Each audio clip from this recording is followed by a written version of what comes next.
Dakta mpenzi mtazamaji, hujambo popote pale ulipo na karibu kwenye taarifa za Dira jioni hii ya leo. Mimi ni Faith Kaulu, mfasiri wa lugha ishara ni Boniface Mureithi. Tuambatane hadi tamati. Mazungumzo ya pande mbili kati ya serikali na upinzani yataanza hiyo kesho siku ya Jumatano kwenye ukumbi wa Bomas jijini Nairobi. Wanakamati wa Kenya Kwanza wataongozwa naye kiongozi wa wengi katika bunge la kitaifa Kimani Ichung'wah, huku wanakamati wa Azimio wataongozwa na kiongozi wa Wiper Kalonzo Musyoka. Wakihutubia wanahabari leo hii, viongozi wa muungano wa Azimio la Umoja wakiongozwa naye kinara Raila Odinga wametangaza utayari wao kwa mazungumzo hayo, huku wakiweka wazi kuwa wamebuni kamati ya kiufundi na ile ya kisheria ambayo itaongozwa na katibu mkuu wa chama cha Jubilee Jeremiah Kioni ili kuunga mkono kamati ya Azimio wakati wa mazungumzo. Na kama Alice Dana anavyoripoti ni kuwa pande zote mbili zimeendelea kushikilia misimamo mikali kuhusu ajenda za mazungumzo. Huku kamati zote mbili, ile ya Kenya Kwanza na Azimio la Umoja, zikiwa zimetangaza utayari wao kwa mazungumzo ya pande mbili yaliyopangwa kuanza hiyo kesho asubuhi katika ukumbi wa Bomas of Kenya jijini Nairobi, macho yote sasa yanaelekezwa katika viongozi wanachama watakaoshiriki mazungumzo. Inaazimiwa kuwa kwenye mkutano wa kwanza watajadili kipindi ambacho mazungumzo hayo yatachukua na utaratibu ambao masuala yaliyobuliwa na timu zote mbili yatashughulikiwa miongoni mwa masuala mengine. Azimio awali ilitangaza makataa ya mazungumzo hayo mwisho wa mwezi Agosti, ambapo watarejelea maandamano ikiwa mazungumzo hayo yatafeli. Kabla ya mazungumzo hayo, timu ya Azimio leo hii imesisitiza kuwa masuala wanayoibua yanasalia kuwa kupunguzwa kwa gharama ya maisha, ukaguzi wa matokeo ya uchaguzi wa urais wa mwaka 2022, kubuniwa upya kwa tume ya uhuru ya uchaguzi na mipaka nchini IBC, kuheshimiwa kwa vyama vya kisiasa na masuala mengine ya kitaifa. We have put in place a technical and legal team to support our delegation to the dialogue. Consequently, we have settled on Honorable Jeremiah Kioni, the Secretary General of the Jubilee Party, to head the legal and technical team to the talks. Kamati ya Kenya Kwanza imeorodhesha kubuniwa upya kwa IBC, utekelezaji wa sheria ya jinsia ya theluthi mbili bungeni, kujumuishwa kwa CDF katika katiba, kubuniwa kwa ofisi ya kiongozi wa upinzani, pamoja na kutambuliwa kwa ofisi ya mkuu wa mawaziri kwenye katiba. Sisi tuko tayari kuongea mambo yanayohusu mwananchi wa kawaida. Mambo ya kibinafsi, mambo ya kugawa mamlaka, mambo ya nusu mkate, mambo ya handshake, hayo hayako kwa meza ya sisi kuongea na wale marafiki zetu. Nimeongea na mheshimiwa former Vice President Kalonzo Musyoka, na tumekubaliana Wednesday saa 5:30 tutakutana pale Bomas, sio kwa hoteli. Niliwaambia hakuna chai na hakuna pesa ya kununua chai na hakuna allowance. Tutapatana hapo Bomas, tukae chini, tuongee mambo ya mwananchi wa kawaida. Na tumesema agenda zile 5 rais ulituambia tuende tuongee, tutakuwa nazo kwa meza. Wakileta zingine tutawasikiza kwa heshima. Kiongozi wa Wiper Kalonzo Musyoka ataongoza timu ya majadiliano ya Azimio, huku kiongozi wa wachache katika bunge la kitaifa Opiyo Wandayi akiteuliwa kuwa msemaji wa timu hiyo. Wengine katika timu hiyo ni pamoja na kiongozi wa DAP-K Eugene Wamalwa, seneta wa Nyamira Okongo Omogedi na mbunge wa Malindi Amina Mnyanzi. You task our delegation and our technical teams under the able leadership of His Excellency Kalonzo and Kioni to go to these talks with the courage of and open minds. It takes courage and open minds to establish common ground in situations of dispute. Timu ya Kenya Kwanza nayo itaongozwa na kiongozi wa wengi katika bunge la kitaifa Kimani Ichung'wah. Wengine katika timu hiyo ni kiongozi wa wengi katika seneti Aaron Cheriot, gavana wa Embu Cecily Mbarire, mbunge wa Iala Hassan Omar na mwakilishi wa wanawake Bungoma Catherine Wambilinga. Alice Diana, Dira ya Hope TV. Shukran sana Alice Diana kwa taarifa hiyo. Bila shaka mtazamaji, ndio swala tunaloliazimia kuona kuwa kutaendaje hiyo kesho. Mazungumzo hayo yataanza kama ilivyopangwa ama ndo hivyo pande hizo mbili zitakosa kusikilizana? Tegea Dira ya Hope TV na taarifa zetu saa 3 tutakujuza kadri mambo yatakavyokuwa. Ila sasa hivi tuangazie taarifa nyingine ambapo baraza la mawaziri limeidhinisha kuongezwa kwa muda wa kuruhusu uagizaji wa sukari humu nchini pasipo utozwaji wa ushuru. Kupitia ujumbe kutoka kwa baraza hilo, hatua hii inatarajiwa kukidhi upungufu wa sukari humu nchini. Zaidi ya hayo, mawaziri pia wameidhinisha mpango wa kufufuliwa kwa kampuni za sukari zinazomilikiwa na serikali. Kampuni hizo ni kampuni ya Trans-Nzoia, Chemelil, Miwani, Muhoroni, South Nyanza na hata kampuni ya sukari ya Mumias. Wakati huo huo, mchakato wa kuwateua wakongwe wengi na kuwasajili chini ya mpango wa Inua Jamii utaanza mwezi ujao. Hii ni baada ya baraza hilo kuidhinisha mchakato huo kwa lengo la kulinda utu na haki ya wananchi wote, hata wazee.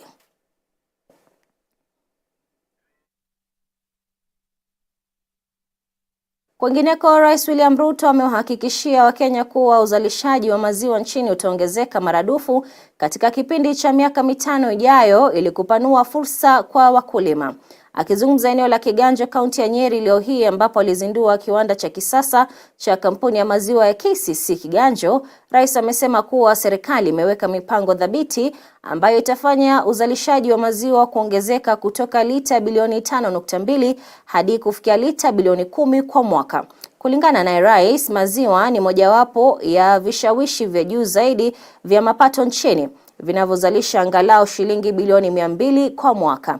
Grace Hati na maelezo zaidi. Ni afueni kwa wafugaji nchini kwani mapato yao yanatarajiwa kuongezeka, huku serikali ikitangaza mpango madhubuti wa kuongeza maradufu uzalishaji wa maziwa nchini. Rais William Ruto amezungumza haya wakati akizindua kiwanda cha kisasa cha kampuni ya maziwa ya KCC huko Kiganjo, kaunti ya Nyeri, ambapo amedokeza kuwa wakulima watakuwa wahusika wakuu katika mpango mpya wa kuimarisha sekta ya maziwa nchini. Maziwa inatupatia karibu bilioni 200 kila mwaka. In fact, it is among the highest influencers of our incomes as a nation.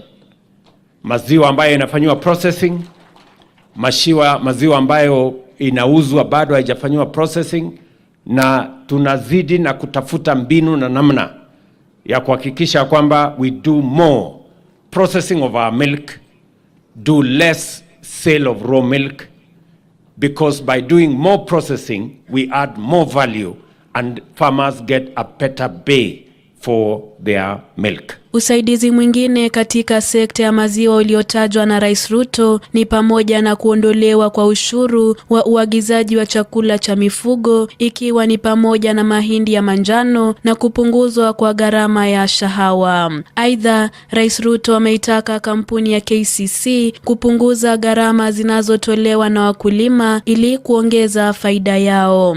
It is in the interest of processors. It is in the interest of transporters. It is in the interest of cooperatives.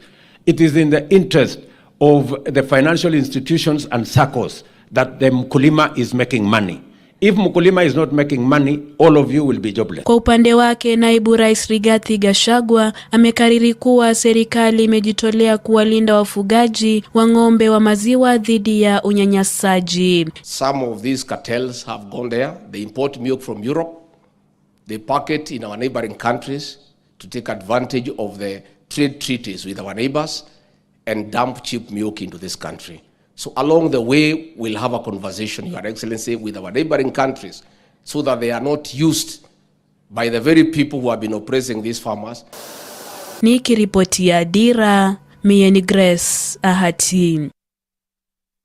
Kwingineko, mtazamaji, Inspekta Jenerali wa Polisi Japheth Koome ameibua madai ya wanasiasa kukodisha miili kutoka kwa makafani na kudai kuwa ni waathiriwa wa ukatili wa polisi.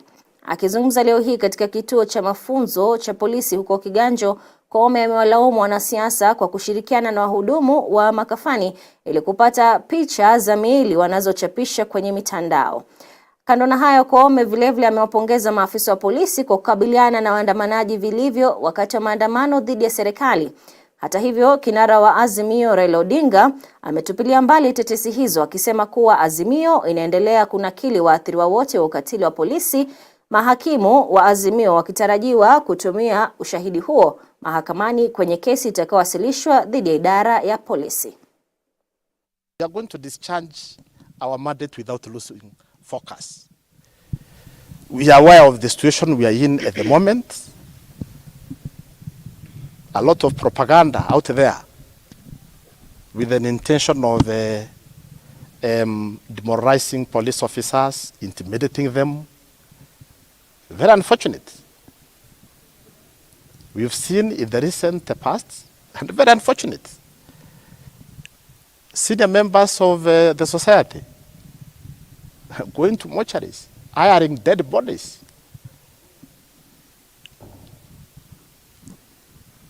Calling media, telling media that these people were killed by police officers. It is actually very disappointing to see a statement from Inspector General of Police, Mr. Koome, saying that we hired dead bodies to accuse police of brutality.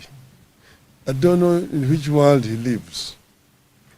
Because the bodies we've been burying have bullet wounds on them. And death certificates confirming the cause of death. One was whose neck was just chopped off in Sondo. Another one was a victim of arrow attack. So these are real deaths of human beings killed by Mr. Koome's goons. Tanzania ni kuwa kiongozi wa wengi kwenye bunge la kaunti ya Nyamira, Elijah Osiemo, amefariki kufuatia ajali mbaya ya barabarani. Akithibitisha hilo kupitia taarifa, gavana wa Nyamira Amos Nyaribo amesema kuwa ajali hiyo ilitokea kwenye barabara kuu ya Mai Mahiu kuelekea Naivasha hiyo jana. Osiemo na mwakilishi wadi wa Nyamae alikuwa akisafiri na mwakilishi wadi wa Nyamira Township Duke Masira na vilevile mwakilishi wadi mteule Priscilla Nyatishi kuelekea Nairobi, pale ambapo dereva wa gari walilokuwa wakilitumia lilipoteza mwelekeo. Rais William Ruto ameomboleza na familia yake pamoja na wakazi wa Nyamira na kuwatakia nafuu ya haraka majeruhi. We got this message with a lot of, we were surprised when we got a message, and actually when we were told that the three of them had perished. We rushed from Nairobi, but unfortunately we can see our brother Duke and our sister, they are doing well. Priscilla, they are doing well. As my colleague said, this is a very sad day for the county of Nyamira, but we believe the two will get well soon, go back to their duties, and we wish the family of the late Osiemo, wish them well. We know it's a very painful moment for the family, but for now there's really nothing that we can do. My name is Bernard Maina, CIS member in charge of Trade, Tourism, Industry and Cooperative Development, Nyamira County. It's a very sad evening, just like what my colleagues have said. We've lost a young, brilliant, honorable member of the County Assembly of Nyamira and the majority leader. It's indeed very sad to the county government of Nyamira and to the people of Nyamira as a whole. We want to wish the family of the late honorable member for Nyamira, honorable county assembly member of Nyamira, honorable Elijah. We want to wish them comfort, especially this difficult moment. Na shirika moja la mazingira Greenpeace Africa linakashifu vikali shughuli za ukataji miti katika bara la Afrika na haswa humu nchini. Shirika hilo sasa limeanzisha kampeni inayolenga kushughulikia athari ya ukataji miti kwa mazingira, jamii na hata uchumi wa taifa. Haya yanajiri baada ya Rais William Ruto kuondoa marufuku ya ukataji miti, agizo lililopingwa na mahakama. Joe Gatwiri na taarifa hiyo. What do you want? Climate justice. When do you want? Now. Wanamazingira humu nchini wameendelea kuhamasisha vita dhidi ya ukataji miti nchini. Kulingana na Tracy Maheti, meneja wa jamii Greenpeace Africa, shirika hilo limeanzisha kampeni dhidi ya ukataji miti nchini, huku akieleza baada ya mahakama kubatilisha uamuzi wa serikali kuhusu ukataji miti, watu 40,000 kote barani Afrika wanaunga mkono kampeni hiyo. As of today, up to 40,000 people across Africa have signed it to, go against the decision. And as of last week, the Environmental Court had reversed the decision of the government to lift the ban on logging. So as of now, temporarily, logging is not continuing, but that decision can be reversed any minute. Vile Tracy amemtaka Rais William Ruto na Waziri wa Mazingira na Misitu Soipan Tuya kurejesha amri inayopiga marufuku ukataji miti, huku akishikilia msimamo kuwa ukataji miti utaadhiri jamii, haki, utamaduni na maisha ya wanajamii kutokana na mabadiliko ya hali ya hewa yanayotokana na ukataji miti. We are here to ask President William Ruto and Honorable CS Soipan Tuya to not sacrifice our public and community forests by lifting the ban on logging. Lifting the ban on logging will affect so many of our local communities who are dependent on that forest for their survival. It is going to affect our environment. We are already seeing extreme weather events. In the past 40 years, Kenya has had the most severe drought. Kwa upande wake Peter Bulimo, mwanaharakati Greenpeace Africa, amedai kuwa sekta ya ukataji miti nchini imekumbwa na visa vingi vya ufisadi, akisema kuwa kuna wale wanaotumia fursa ya kuondolewa kwa marufuku ya ukataji miti kuharibu misitu. Peter ameweka wazi kuwa shirika hilo linataka kuwepo kwa uwajibikaji na kuzingatiwa kwa kanuni mwafaka za kuhakikisha kuwa ukataji miti hauathiri mazingira. We still have a lot of loopholes, of course. There is corruption, there is people who are now taking advantage of the ban to go beyond what the stipulated by the CS is about the verbatim about what the government is going to do. But it is easy to say that what are they going to do? What are the safeguards that are going to be placed? They are going to be saying that the regulations that are being made, we have not yet seen those regulations. So based on previous patterns, we don't have trust that this is going to work. And until we have accountability, transparency, safeguards, and strengthened governance structures that can show that actually this can work, we are not going to allow this to happen. So mine is just to urge the courts to look at the previous patterns and halt this process until such a time that the systems are in place that can allow sustainable utilization of those resources. Naye Barbara Kangwana, mwanaharakati wa kujitolea wa Greenpeace Africa, ameitaka serikali kurejesha marufuku ya ukataji miti, huku akishauri mahakama kuendelea kusitisha ukataji wa miti hadi pale serikali itakapohakikisha kuwa kuna mbinu na kanuni mwafaka za ukataji wa miti. Our fellow citizens, our fellow Kenyans, to keep on pushing and to urge the government to reinstate the ban, because we need this forest. We've seen the impacts of climate change, and then they're getting worse. We've seen the impacts on our water towers. It's not going to get any better. We need the forest, not just the trees, but the forest as they were. So much depends on it. So much is at stake, and we need to keep that in place. Joy Gatweri, Dira ya Hope TV.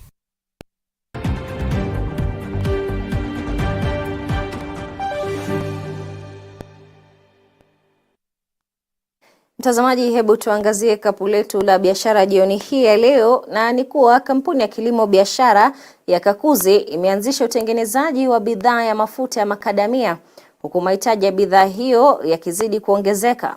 Hatua hii inajiri baada ya kampuni hiyo iliyoorodheshwa kwenye soko la hisa NSC kuzindua kiwanda cha uzalishaji mafuta ya makadamia katika kaunti ya Kiambu. Kampuni ya Kakuzi imesema kuwa hatua hii iliafikiwa baada ya mpango wa utafiti wa kina na maendeleo. Mkurugenzi mkuu wa Kakuzi Chris Flowers ameweka wazi kuwa wasimamizi wa kampuni hiyo wanajitahidi ili kuzalisha bidhaa zitakazouzwa kwenye soko la humu nchini. My State Department mission to improve the livelihood of Kenyans and ensure food and nutrition security by creating an enabling environment, increased crop production and productivity, market access, and supporting agricultural research and dissemination of research findings to stakeholders. As an agricultural superfood producer, the elements below the iceberg waterline that you see before you are essential to our values. Environmental stewardship, agri-science, agri-tech best practice, employment standards, best practice food safety standards, strengthening community linkages, and building people are part and parcel of what we do.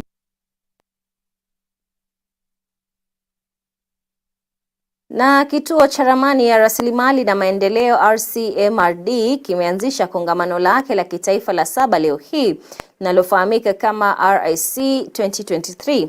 Kongamano hilo linatoa jukwaa mwafaka la kutumia sayansi ya jiografia ipasavyo kushawishi sera zitakazobuniwa. Kauli mbiu ya kongamano la mwaka huu ni ngazi ya juu, nafasi kwa jamii, hii ikisisitizia umuhimu wa kutumia nafasi za sayansi jiografia kwa utekelezaji bora wa sera. Zaidi ya wajumbe 800 wamehudhuria kongamano hilo. The theme of the conference, as it has been said, is space to community, and we shall be having 4 parallel sessions that will be going on. One, we are looking at issues to do with land issues, issues to do with surveying, issues to do with policies, and issues about how we administrate our lands. We are also looking at biodiversity conservation. It's the second theme that we are doing. So we have a lot of challenges when it comes to biodiversity conservation. So one of the topics that we'll be looking at is the blue economy and how relevant it is to our countries. Then we shall also be looking at agriculture and food security. So these are issues to do with how is the country going to cope with the changing climate when it comes to the changing needs of the population. The other theme that we are looking at, which is the 4th one, is innovation and data. We are living in an era where data drives a lot of technological innovation. So we are creating a platform for different institutions, different partners to innovate and see how they can make use of the Earth observation data. We have found so far EU has really created a lot of value derivation in terms of making right policies, in terms of updating and knowing where to best place our resources and use them wisely. And that's really, this first day is bringing all those policy makers together, looking at examples of use cases where we have been able to demonstrate how Earth observation can be able to inform policy. And we have brought in member states from all over Africa. We've brought in member states also who are coming from outside the continent to make their contributions on how they're utilizing Earth observation. Mtazamaji, kufika hapo sina la ziada ili kutamatisha taarifa za Dira jioni hii ya leo.